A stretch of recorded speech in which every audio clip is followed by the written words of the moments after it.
ladies and gentlemen, to another week of Education, the Teachers Talking Terror podcast, where myself, Mike, and myself, Courtney, are back yet again. We're back in the regular scheme of things after our gauntlet of October, 31 horror films in 31 days.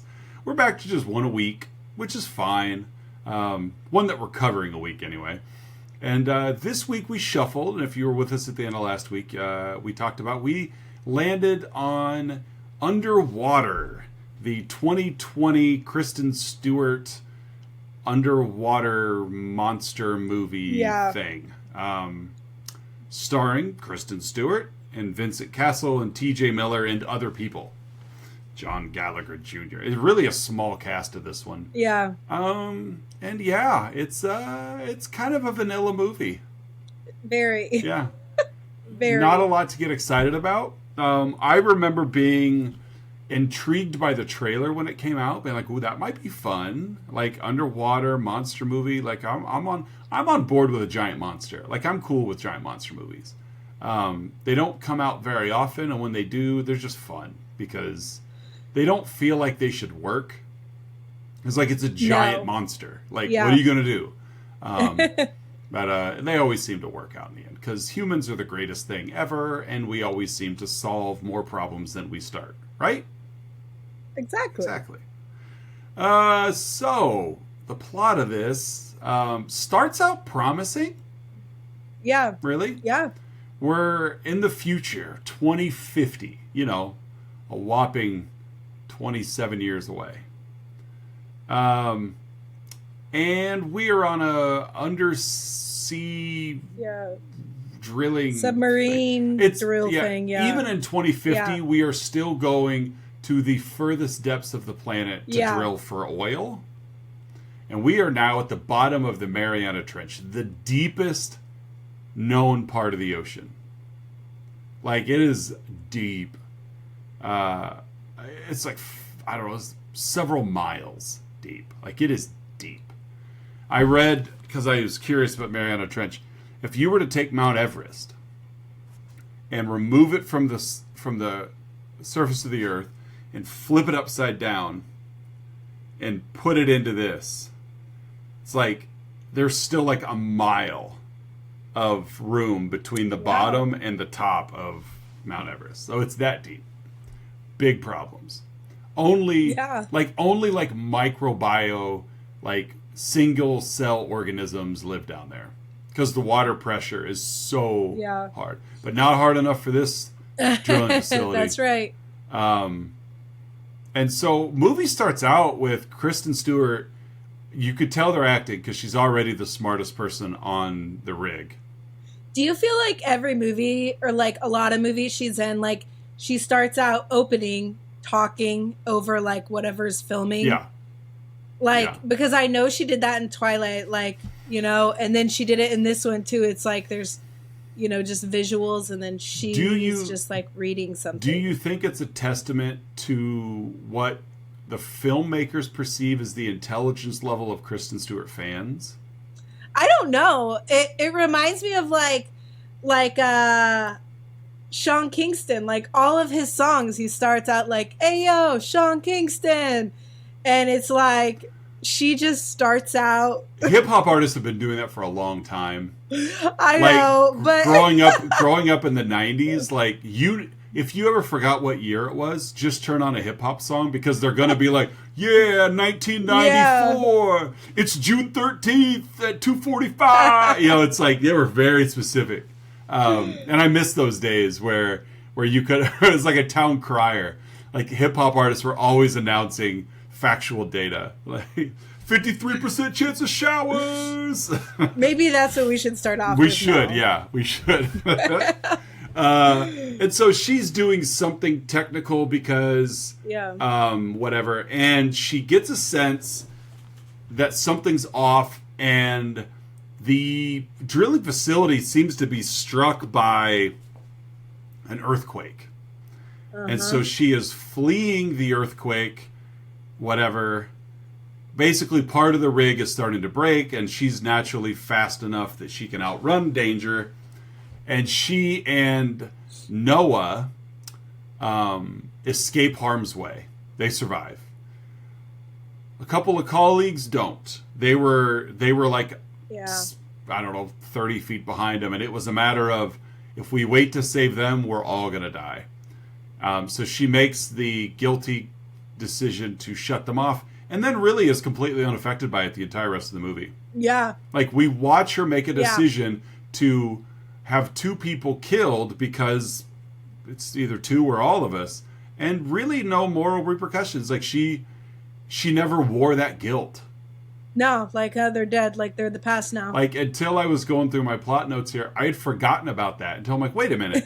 Like, she made the decision for these people to die, and then she's like, moving on. So she rounds up the troops, and they're like, we got to get to the escape pod.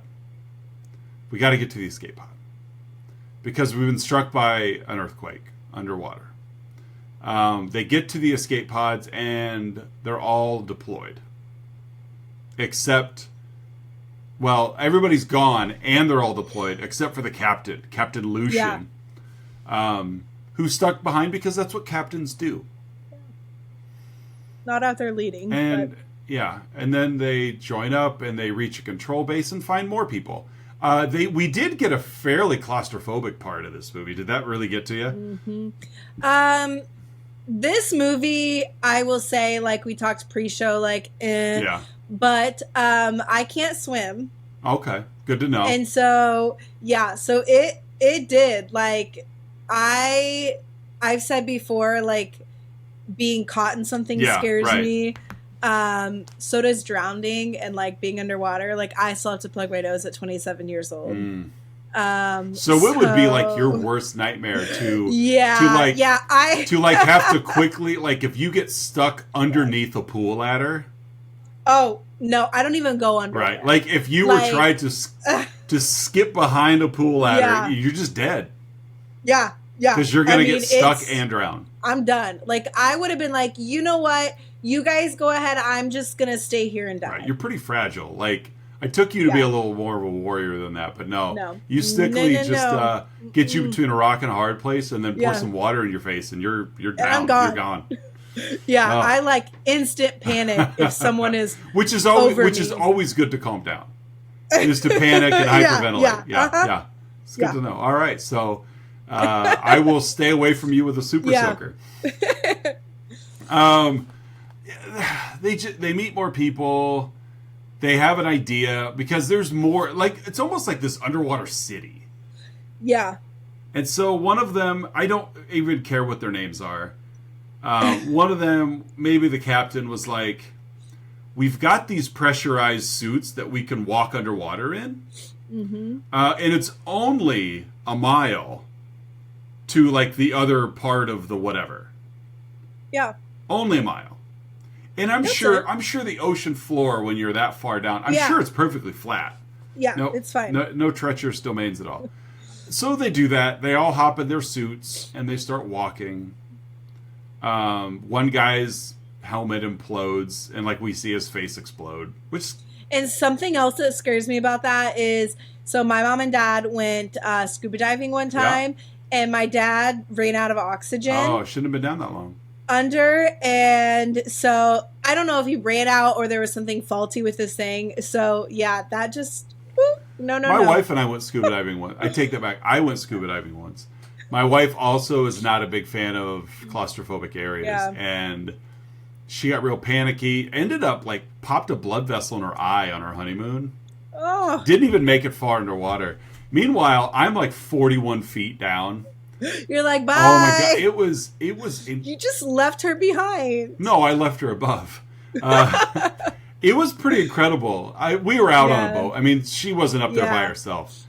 But it was pretty incredible. Like, you think you've seen everything going on, but when you've, like, become one with the ocean floor, to where things aren't necessarily swimming away from you the way they would, like, in a lake. Yeah. You go down you get below the surface of the ocean with the goggles on or a mask on, to where you can actually see it. Oh, it's incredible. Like, it's like the world doubled Yeah. No, I'm becoming one with my couch, or I'm becoming one with my bed. Fair enough. Not the ocean floor. I held a sea cucumber, saw a sea turtle. Like, it's just like you would think. I really thought I'd go down and be like, where's everything at? I get down there and I'm like, wow, like schools of fish, and there's that, and there's one of those. And it's like, man, you guys really are just all mixing and matching right out here. So that was pretty cool. Way cooler than this movie. Yeah, so guy's face implodes. Then there's another like distress beacon they got to go check out. This movie is really a lot like Alien. Yeah.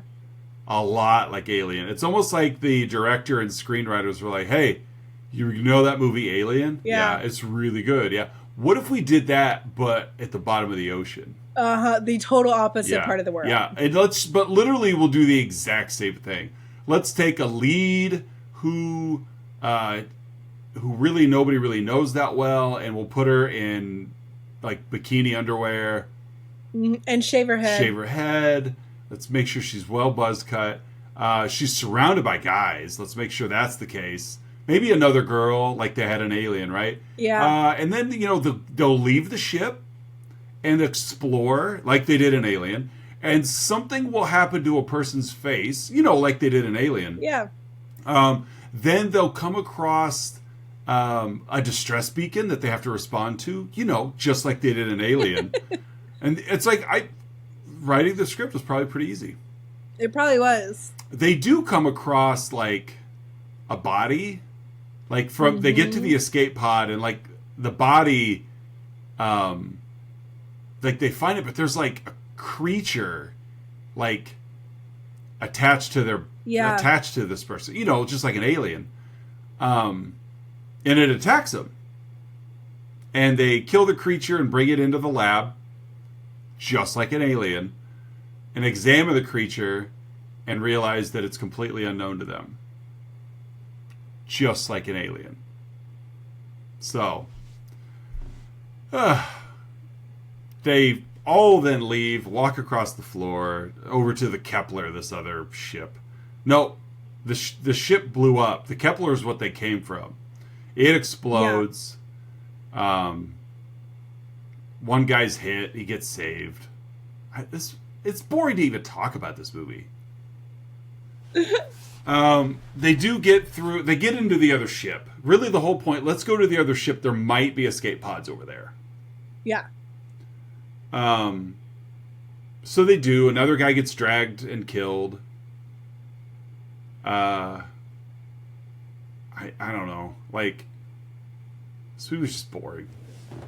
It kind of reminded me of like what just went on with Alien? No. With the submarine. Oh, yeah, yeah. Because they're talking about like the oxygen pod is just so like damaged, it's gonna have an implosion and stuff. And it's just a lot of just like running away from this monster. Yeah, and they keep going outside. Yeah, and it's like, okay, that's where the monster is. So let's not go outside. Right, they're safe inside, but they keep coming up with reasons to go outside. Now, don't get me wrong, they're screwed.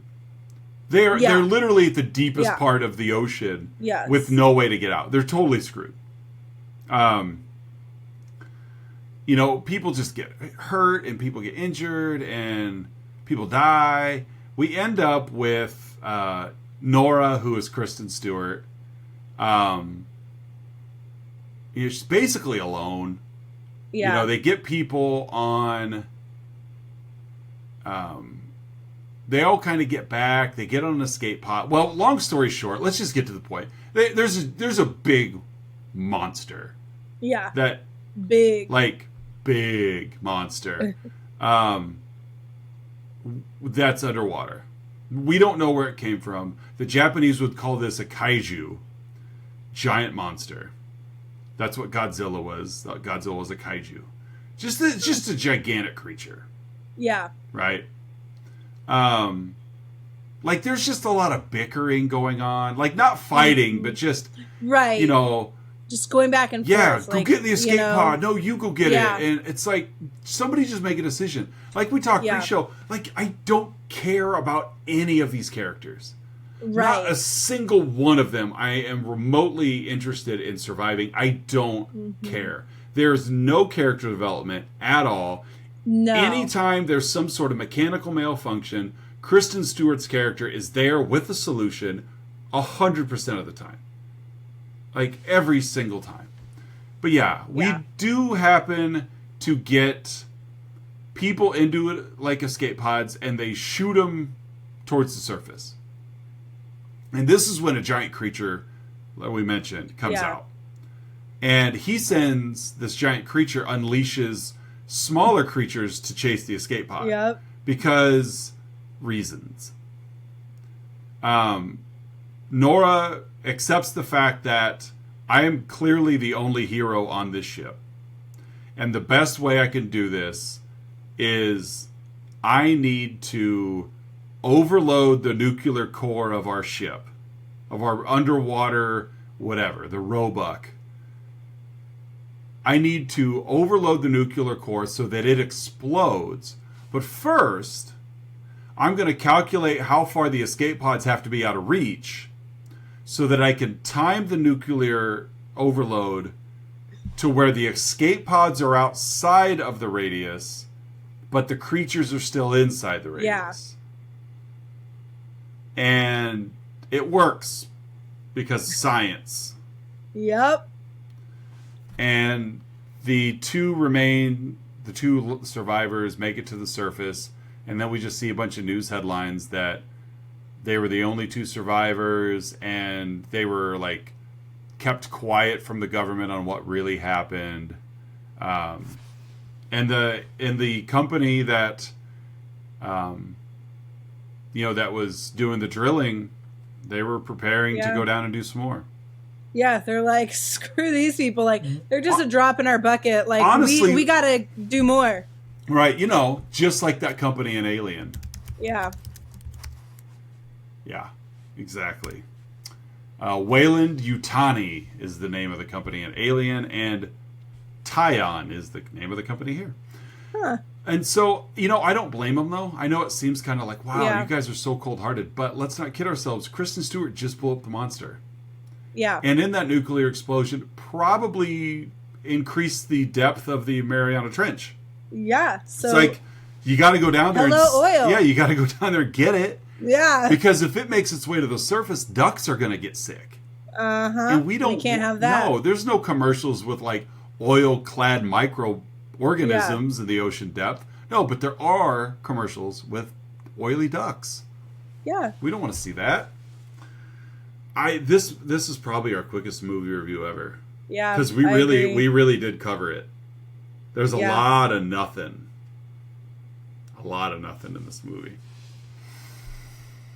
Oh man. Yeah. That's so boring. Now that we've seen it, it'll come out of rotation for sure. Free up that hard drive space. $50 to $80 million budget once you calculate in probably like marketing or whatever. Barely made 40. 'Twas a bomb. Didn't make its money back. Oh well. Let's grade it. Oh, okay. I'm gonna give this one probably like a D, just because I felt like none of them were like awful actors, and I mean, you did see someone's head get blown off. You saw some dead people. Yeah. The thought of being trapped underwater, nope, forget that. So yeah, it's just gonna get a D. Yeah, I'm gonna agree with that, a D. I like, even though T.J. Miller, who's kind of the comedy relief in this movie, has a lot of problems, I do find him funny. Mm-hmm. But other than that, it didn't do anything for me. Not at all. Not at all. What's your lesson to take? My lesson on this, one, I could say common sense, but I feel like that's a lot of like scary movies like have common sense. And I was just thinking about it today, and now it just like ran out of my mind. Oh, you've successfully removed any thought about this movie. Oh my goodness. While you're thinking, I'll fill in with mine. when it comes to careers, there really is a lot to be said about find something that you enjoy, and then do that, because chasing money often leaves you feeling empty because you don't enjoy the chase.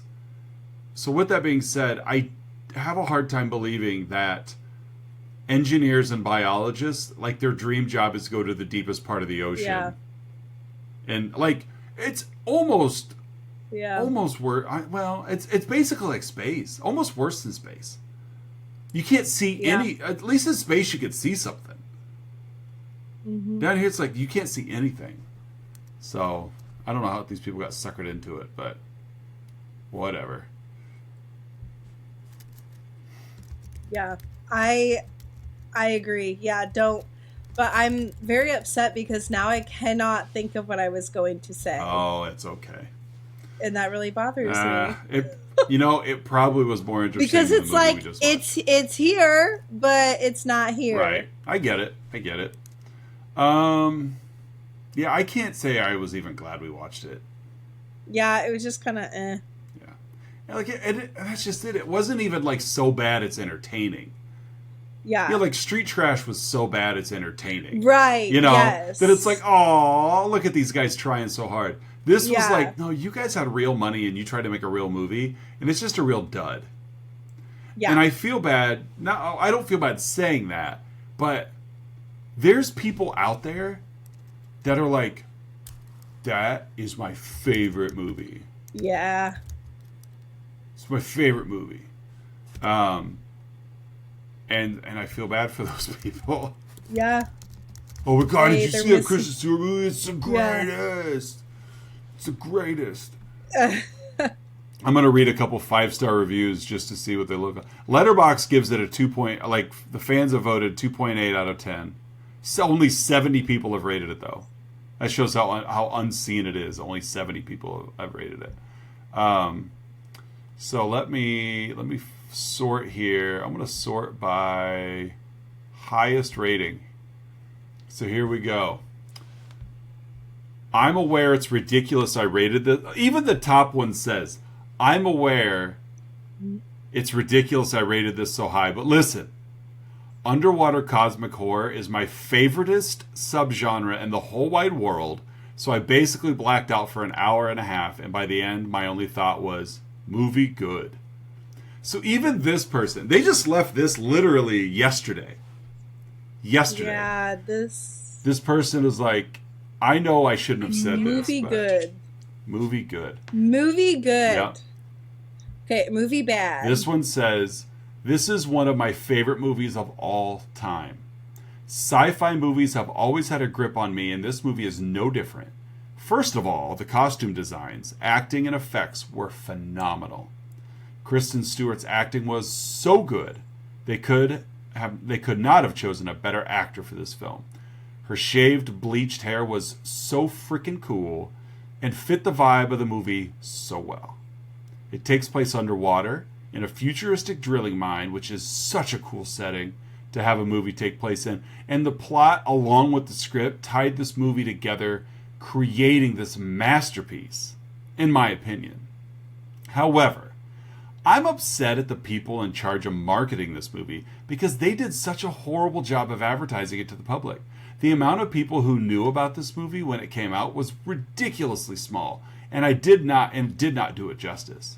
Then, when COVID hit, it definitely hindered it, which is why I think the movie did so poorly box office-wise. Wish more people saw this film. Okay, the release date was January 10th. Yep. COVID did not come around until March. Exactly. Whoever left that review, it was already out of theaters. Mm-hmm. It was out of... Like, if anything, COVID would have helped it because we were stuck at home. Yeah. I mean, let's browse, let's watch movies. I watched some of the dumbest movies. Yeah. What? Yeah. No. Yeah. Well, I'm going to blame COVID for this. I'm going to blame COVID. Because the marketers should have known that in 2 months... No, this movie was pulled because it was bad. Yeah. That's all. Bad movie. Oh, well, let's watch a good one. Yeah. Okay. We had talked pre-show. My wife has a request, and we are going to watch for next week, because it's probably your rotation, but you said I could have it. So we are going to watch the I think it's Robert Zemeckis, even. It is Robert Zemeckis. We're going to watch the year 2000. We're going to watch Harrison Ford and Michelle Pfeiffer's What Lies Beneath. Already, Harrison Ford and Michelle Pfeiffer are a much better combo. Yeah. This budget was $100 million and made $291 million at the box office. Wow. Robert Zemeckis, you may not recognize the name, but he's made some stuff I know you're familiar with. Okay? Robert Zemeckis made Back to the Future. Okay. He directed it, Back to the Future, both 1, 2, and 3. Who Framed Roger Rabbit, Forrest Gump, Castaway, Polar Express, Beowulf. Well, you may not have seen Beowulf. Christmas Carol, like the Jim Carrey one. Last year he came out with Pinocchio. He did a remake of The Witches. So he really was. He was doing a lot better in like the 80s and 90s. Yeah. He kind of died off really after Polar Express. Things kind of went south for. But he's definitely earned his keep. He's also produced movies like Ghost Ship, 13 Ghosts, Gothica, House of Wax. And he's directed a lot of stuff on TV as well. So, knows his stuff, this Mr. Zemeckis. So we are going to cover Robert Zemeckis' psychological supernatural horror film, What Lies Beneath. Oh my gosh, I didn't realize till right now. The guy who wrote the screenplay, his name was Clark Gregg. Yeah. Do you watch any of the Marvel movies? Some of them. You've seen enough of them. Like, yeah. There's one character that works for S.H.I.E.L.D. that kind of connects through him. His name's, I had it on the tip of my tongue until I said S.H.I.E.L.D. Agent Coulson. Uh-huh. He wrote the screenplay for this movie. Oh. Yeah. I didn't know that till right now. So, Agent Coulson wrote. Well, and she's in a lot of, oh my goodness, she's like an Ant-Man and all of that too. Michelle Pfeiffer? Yeah. Yeah. Yeah. That's right, I realized too. Yeah, and she's, I love Michelle Pfeiffer. Great actress. Yeah. Great actress. Harrison Ford's solid as well. Much better movie than what we just watched, for sure. I feel weird wrapping this up in like a half hour. I know. It'll just be like a quick, Lewis and Nick Canton drive. Yeah, we're getting back into it after a month of October. Honestly, it's probably because we were rushing through plots of movies in like 4 or 5 minutes that we're like, half hour and we're done. That's all right. We'll get our legs. But yeah, social media wise, Facebook, Instagram, and Twitter. You could catch us on YouTube, your favorite podcast app, whatever you listen to. Just make sure you like and subscribe and tell your friends, because we love it when people listen to our stuff. Let us know what you think too. That's what we love even more. We don't get a whole lot of feedback, so we'd like some. And I know you guys are watching because we do have a lot of views strung up on our, on our YouTube channel. Just kind of looking here real quick. Yeah, like week 1 of October, 2020 or 22 views. Week 2, 24. And then weeks 3 and 4 of October had like a total of 13 views. But like Woo! Green Inferno had 41 views. Scream 5, 38. So yeah, what's our leader still? Return of the Living Dead, 89. Love that movie. But no, that's it for this episode. I don't have anything else. You got anything else? Nope. All right. We will be back next week for another underwater movie of parts, but not quite as far underwater as we went in this one. We'll be back next week with What Lies Beneath. So for Deducation, I'm Mike. And I'm Courtney. We'll see you guys then. Bye.